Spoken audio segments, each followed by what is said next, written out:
He thought he was just cheating, but he was stealing from our future. So I renamed his mistress Overdue Bill and orchestrated a revenge he'd never see coming. It all started with the smell of sawdust and new paint. That's the scent I associated with the beginning of the end. We just bought our first house, a charming little 2-story with a porch swing and a yard big enough for the golden retriever we were going to get someday. Alex, my husband of 3 years, was the epitome of a dream partner.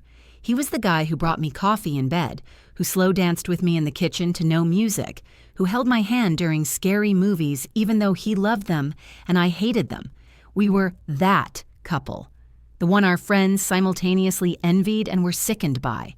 At 25, I felt like I'd won the life lottery. We had the house, the love, the 5-year plan all mapped out. The change was subtle at first, like the slow fading of a photograph left in the sun. He started working late more often. "Just trying to get a promotion to cover this new mortgage," he'd say with a tired but charming smile. And I'd kiss him and believe him. His phone, which used to be casually tossed on the counter, was now perpetually face down or in his pocket. When I'd ask who texted, he'd wave a dismissive hand. Just work stuff, boring. I chalked it up to stress. We had new financial pressures, new responsibilities. Of course, he was a little distant. I told myself I was being paranoid, a cliché nagging wife in the making. But the paranoia was like a vine, slowly wrapping around my heart and squeezing. There were little things. A credit card charge for a lunch at a fancy restaurant I'd never been to. The scent of a perfume that wasn't mine clinging faintly to his jacket one night. He had an explanation for everything, of course. The lunch was a client meeting. The perfume must have been from a colleague he'd hugged goodbye at the office party. His answers were so smooth, so plausible, that I felt guilty for even questioning them. He made me feel like I was the one with the problem, the one who wasn't trusting enough. The truth came, as it so often does, from the cold, glowing screen of a smartphone. It was a Tuesday. Alex was in the shower, the sound of water drumming against the tiles a familiar, comforting rhythm. His phone was on the nightstand, face up for once, an oversight, a fatal mistake. It lit up with a notification, and my eyes, against my will, were drawn to it. The name at the top was Chloe. My breath caught in my throat. The message below it was a punch to the gut, stealing all the air from my lungs. "Can't stop thinking about last night. You're amazing." I didn't scream. I didn't cry. I didn't throw the phone against the wall, though every fiber of my being wanted to. Instead, a strange, chilling calm washed over me. It was the kind of calm that comes after the storm has already destroyed everything you own. There was nothing left to save, so what was the point in panicking? I stood there, staring at that heart emoji, at that winking face, and I felt the last 3 years of my life curdle into a lie. The house, the porch swing, the dream of a golden retriever, it all turned to ash in my mouth. The sound of the shower turning off snapped me out of my trance. I had seconds. My first instinct was to confront him, to throw his betrayal in his face right then and there. But what would that accomplish? He'd deny it. He'd lie. He'd gaslight me until I was the one apologizing. No, I deserved more than a messy, tear-filled fight. He didn't deserve the release of a confession. He deserved to live in fear. My fingers moved with a life of their own. I unlocked his phone. Of course, I knew the password. It was our anniversary. I found her contact. Chloe. I stared at the name. The little red heart, a tiny, mocking symbol of my own stupidity. I deleted the incriminating text message, swiping it into oblivion. Then I tapped on her name to edit it. My mind raced, searching for the perfect label, something that wouldn't be obviously suspicious if I glanced at his phone, but something that would send a jolt of ice through his veins. It had to be something mundane, yet terrifying. And then it came to me. It was perfect. I deleted Chloe and typed in the new name, letter by letter. Overdue Bill. I even changed her custom ringtone to the most jarring default alarm sound on his phone. I locked the phone and placed it back on the nightstand, exactly where it had been. I was sitting on the edge of the bed, pretending to read a book, when he walked out of the bathroom, a towel around his waist, steam clinging to his skin. He smiled at me. "Hey, you," he said, his voice warm and loving. It was the same voice that had probably whispered sweet nothings to Chloe just last night. A cold, hard knot formed in my stomach, but I smiled back. "Hey, you," I replied, my voice miraculously steady. We went through the motions of our evening. We made dinner together, we talked about our days, my real one, and his carefully constructed fake one. We sat on our brand new couch, the one we'd spent weeks picking out to watch a movie. His phone was on the coffee table between us. I was a coiled spring, my entire body thrumming with a terrible, vindictive anticipation. Halfway through the film, it happened. The phone buzzed against the wood, the jarring, blaring alarm tone cutting through the movie's dialogue. The screen lit up, illuminating his face in the dark room. I watched him. I saw his eyes flick to the screen. I saw his casual, easygoing expression melt away. His face went bone white. The name, glowing in stark white letters, was perfectly visible from where I sat. Overdue Bill. His breath hitched, and for a split second his eyes darted to me, filled with a pure, unadulterated panic I had never seen before. He looked like a cornered animal, and in that moment I knew I had him. He snatched the phone from the table so fast it almost slipped from his grasp. His thumb fumbled for a second before jamming the decline button, silencing the obnoxious tone. The silence that followed was deafening, thick with his unspoken panic. He cleared his throat, not looking at me, his eyes glued to the now dark screen in his hand. "Everything okay?" I asked, my voice a perfect symphony of casual concern. I took a deliberate sip of my wine, my hand as steady as a surgeon's. Yeah, fine," he stammered, tossing the phone onto the cushion beside him, screen down. It's that stupid collection agency again. About that old medical bill, they're like vultures." He tried for an annoyed eye roll, but it came off as a pained twitch. "Ugh, that's so frustrating," I said, infusing my voice with wifely sympathy.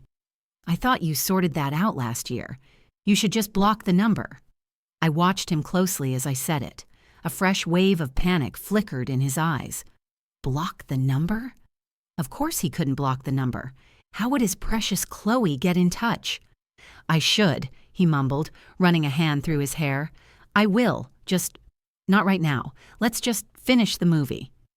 He reached for my hand, but his felt clammy and cold. I let him hold it, my skin crawling at his touch. For the rest of the film, he was a statue of tension, jumping at every perceived vibration, his eyes darting to his phone every few minutes. I, on the other hand, had never felt more relaxed.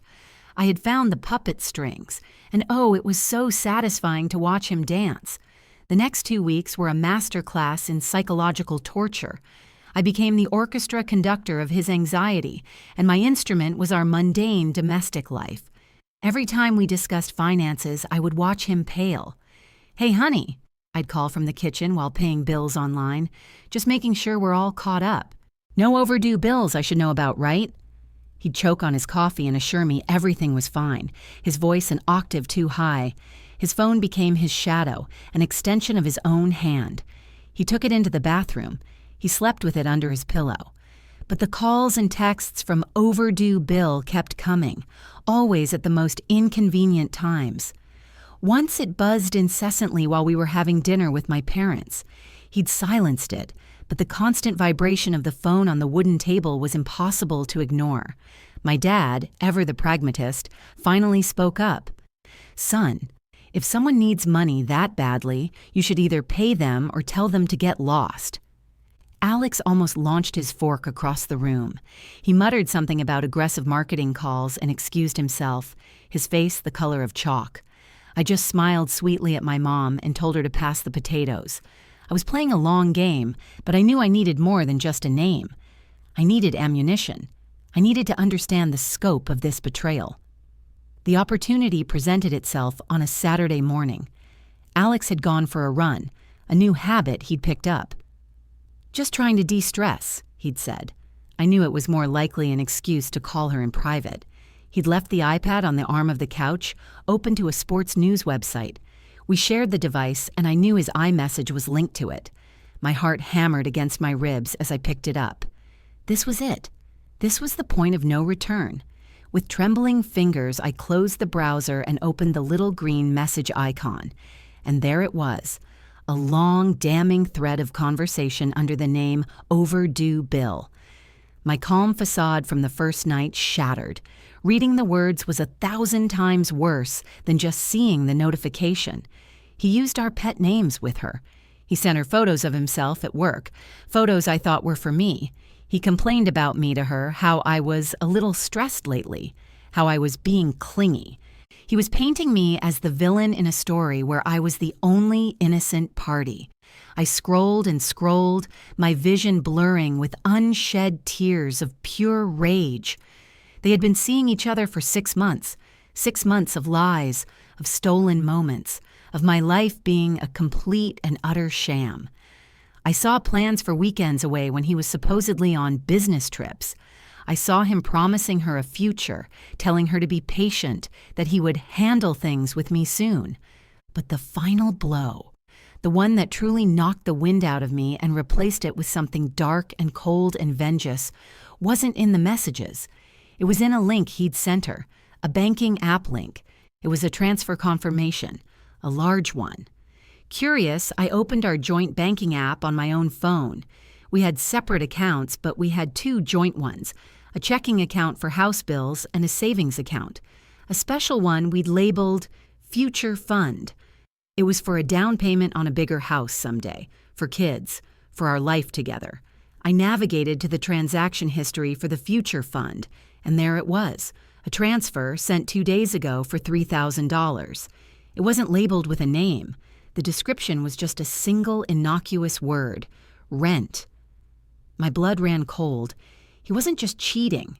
He was stealing. He was stealing from our future to pay for his present with her. He was literally paying an overdue bill.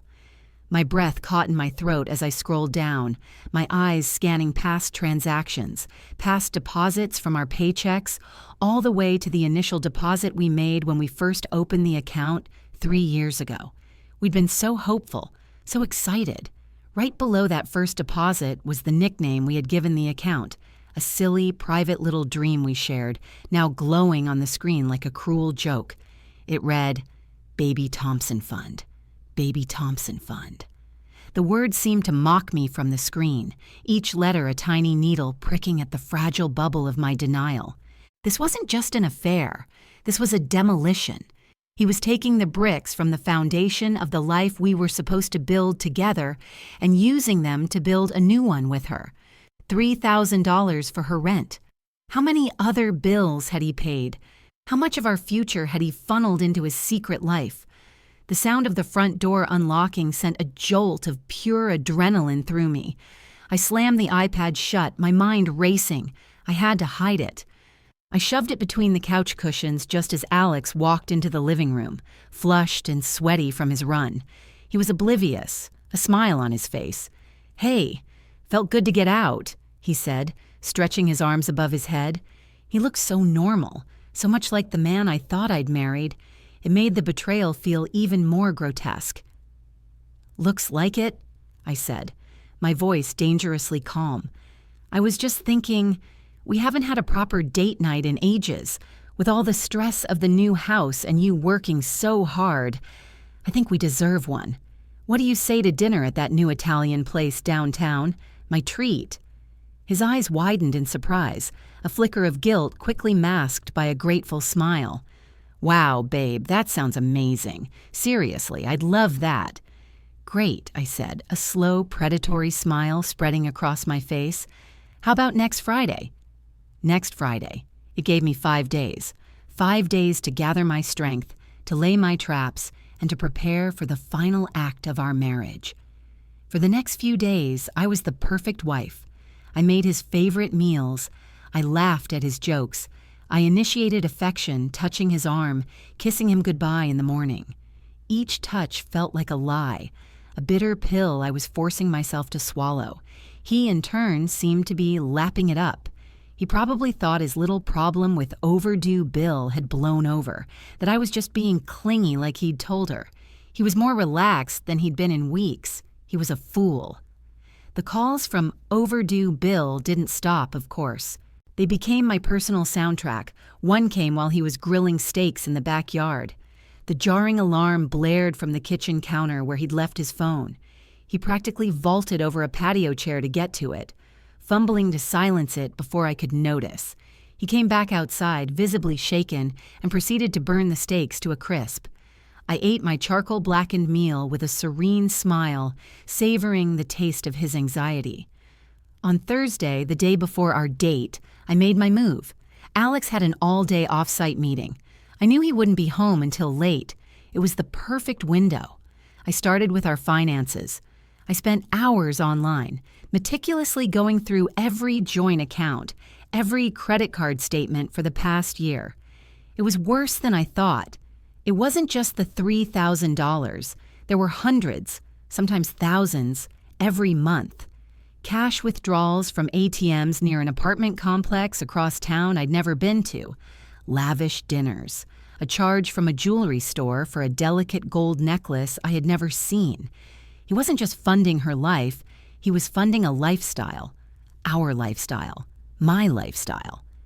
With every transaction I uncovered, my grief hardened into a cold, diamond-sharp resolve. I took screenshots of everything. The baby Thompson fund transfer, the jewelry store charge, the recurring cash withdrawals. I created a new folder on my laptop, labeling it simply Evidence. Then I moved on to the next phase of my plan. I booked a one-on-one consultation with the best divorce lawyer in the city for the following Monday morning. I used my personal credit card, the one he didn't have access to. Finally, I picked up my phone and opened the rideshare app. I typed in the address of the apartment complex where he kept withdrawing cash. It was a 20-minute drive away. My heart hammered in my chest as the car pulled up to a trendy modern building with glass balconies. I had no real plan. I just needed to see it. I needed to make it real. I walked into the lobby, my hands trembling. I scanned the directory, my eyes searching for her name. Chloe.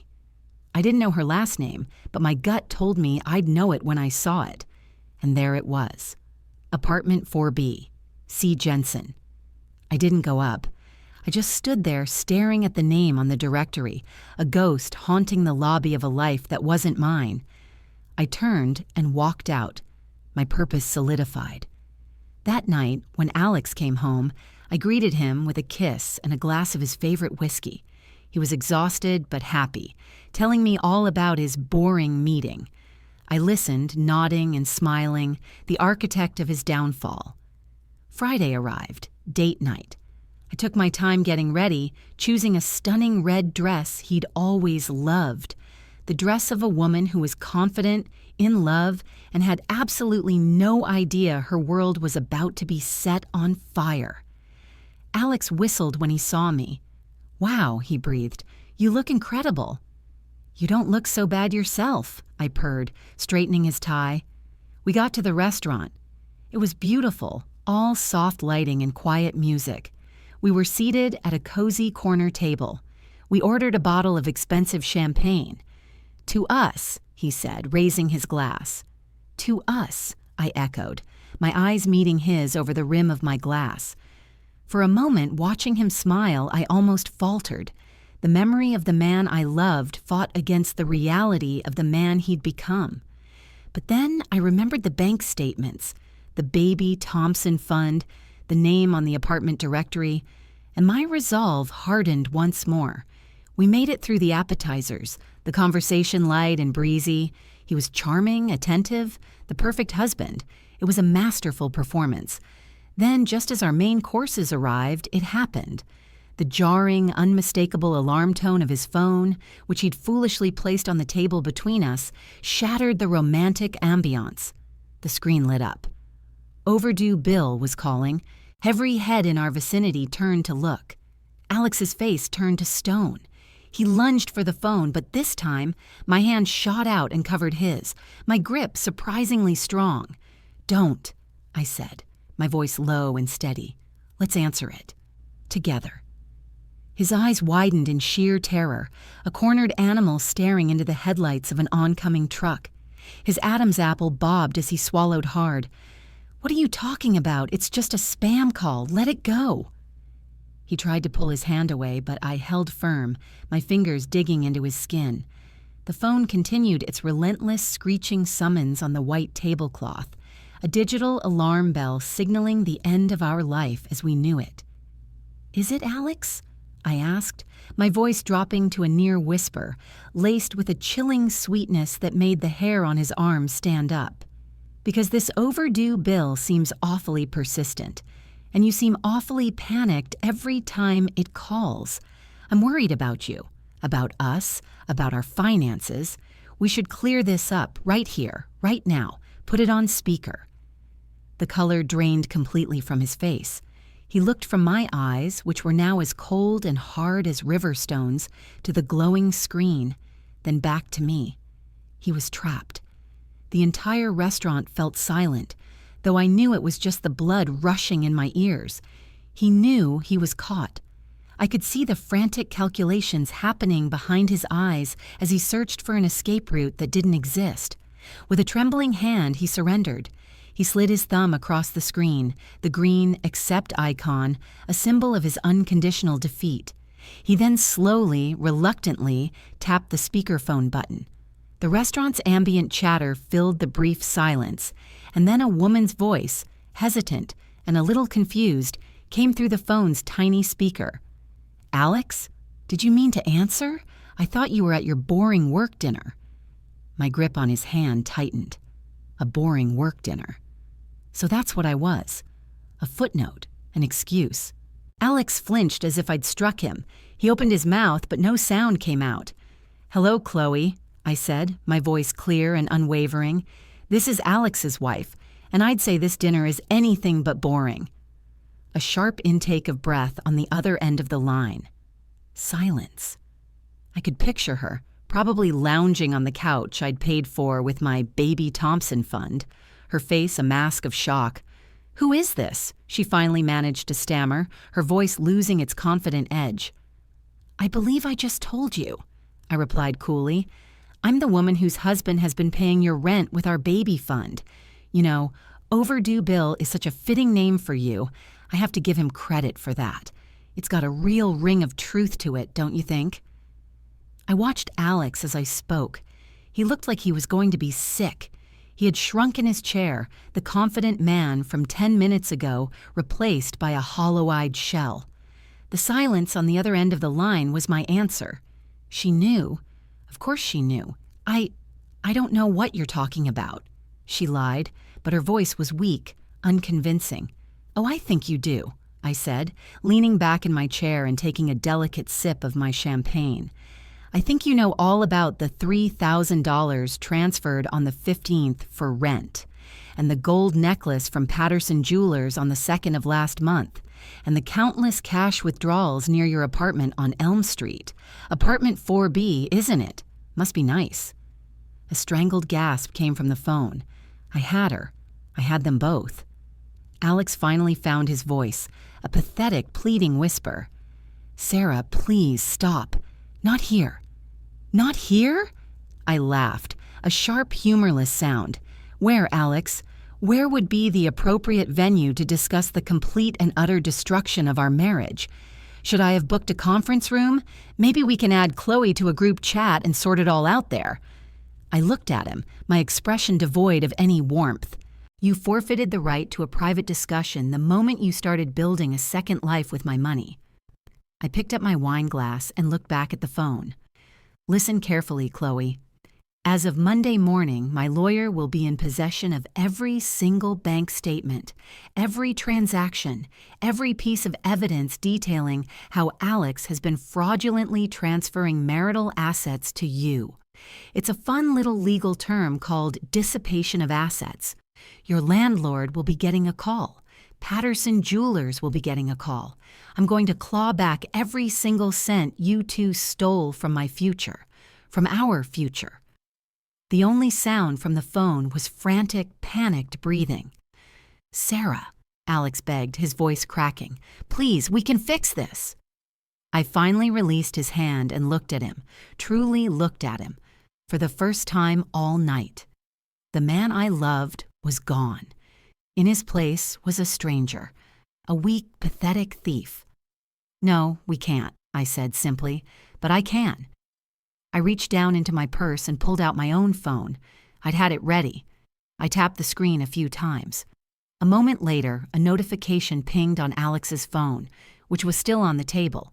He looked down. His eyes widened, a new kind of horror dawning on his face, a horror completely separate from the public humiliation. It was an email notification. The subject line was succinct and devastatingly clear. Divorce papers, signature required. But that wasn't the part that made his blood run cold. It was who I had CC'd on the email. I watched him as his brain processed the two other recipients I had included on the message, the one that now contained all the screenshots, all the bank statements, all the sordid details of his affair. The email, with all of its damning attachments, had just been delivered to two other inboxes, his mother's and his boss's. The silence that followed was a vacuum, sucking all the air out of the restaurant, out of his lungs, out of our marriage. The color, which had already drained from Alex's face, somehow managed to recede further, leaving him a waxy, spectral version of himself. He stared at his phone, at the names listed in the CC line, as if he could unsee them through sheer force of will. Sarah. No, he whispered, the words barely a breath. You didn't. Oh, but I did, I said, my voice as calm as a frozen lake. You told Chloe I was stressed and clingy. I figured your mother, who thinks I'm the picture of stability, might be interested to know the real source of my stress. And Mr. Henderson? Well, you're up for that big promotion, aren't you? The one you've been working late for. I just wonder how the board will feel about giving a senior vice president position to a man who embezzles from his own family's Baby Thompson fund. Seems like a character issue, doesn't it? I picked up my fork and took a bite of my perfectly cooked sea bass. It was delicious. The frantic, panicked breathing on the other end of the line had stopped. In its place was a dial tone. Chloe had hung up. The overdue bill had been disconnected.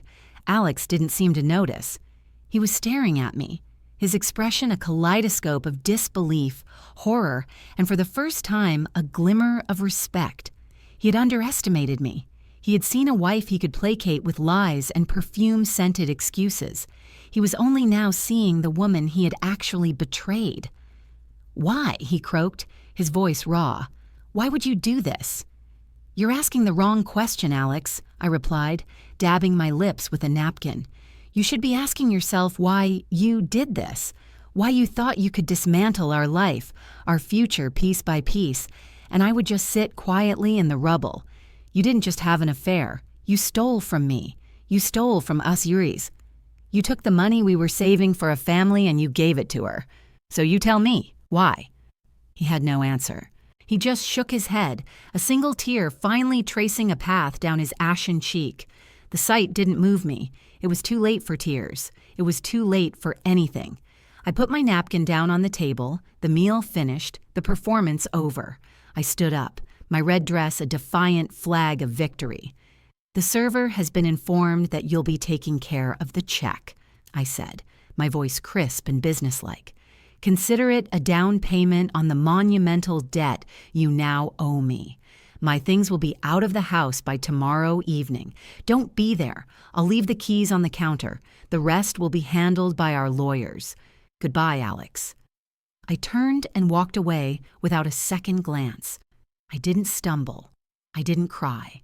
I walked out of that restaurant with my head held high, leaving the ruins of my marriage behind me in that softly lit corner booth. The aftermath was exactly as I had orchestrated. His mother called me, weeping, apologizing, condemning her son's actions in a torrent of shame and disbelief. Mr. Henderson, his boss, called me the next morning. He was stiff and professional, but the message was clear. Alex's career at the firm was over. The promotion was gone, and he was strongly encouraged to tender his resignation to avoid a formal investigation into his moral turpitude, a delightful phrase my lawyer had suggested I include in the email's introduction. The divorce was swift and brutal for him, seamless for me. Armed with the mountain of evidence I had collected, my lawyer dismantled his arguments with surgical precision. He tried to fight, to claim half of everything, but the proof of financial dissipation was undeniable. He had to pay back every cent he'd funneled from our joint accounts. To do so, he had to sell the house. Our house. The one with the porch swing and the smell of new paint. I saw the listing online, the photos of our empty rooms a stark reminder of a life that had never really existed. I didn't stay to watch the fallout. I packed my life into boxes, put our brand new furniture into storage, and moved into a small, bright apartment downtown. It was mine, and mine alone. I spent months healing, rediscovering the person I was before us. I went to therapy. I reconnected with friends I'd neglected. I threw myself into my work and earned a promotion of my own. I slowly, painstakingly rebuilt my future on a new, more solid foundation. About a year later, I was walking through a farmer's market on a sunny Saturday morning when I saw him. He was with her, with Chloe. They looked ordinary, haggard even. They were arguing over the price of organic tomatoes. He looked older, tired, the charm and confidence completely gone, replaced by a permanent frown. She looked resentful, her face pinched and unhappy. Their romance, built on a foundation of lies and stolen money, had clearly crumbled under the weight of reality. He saw me. His eyes met mine across a display of artisanal cheeses. The flash of panic was still there, an involuntary reflex, like a dog that expects to be kicked. But this time it was followed by something else, a deep, profound shame. He looked away first, grabbing Chloe's arm and pulling her away into the crowd. I didn't feel anger. I didn't feel sadness. I felt nothing at all. He was just a stranger I used to know, a chapter in my life that was now closed. I turned back to the vendor, a smile on my face, and bought a bouquet of bright yellow sunflowers. As I walked home, my arms full of flowers, my phone buzzed in my pocket. I pulled it out. It was a notification from my bank. Deposit received. It was the final settlement payment from the sale of the house. My future fund, now entirely mine, was whole again. I renamed the account contact from divorce settlement to something more fitting, down payment. My overdue bill had finally been paid in full, and I was free.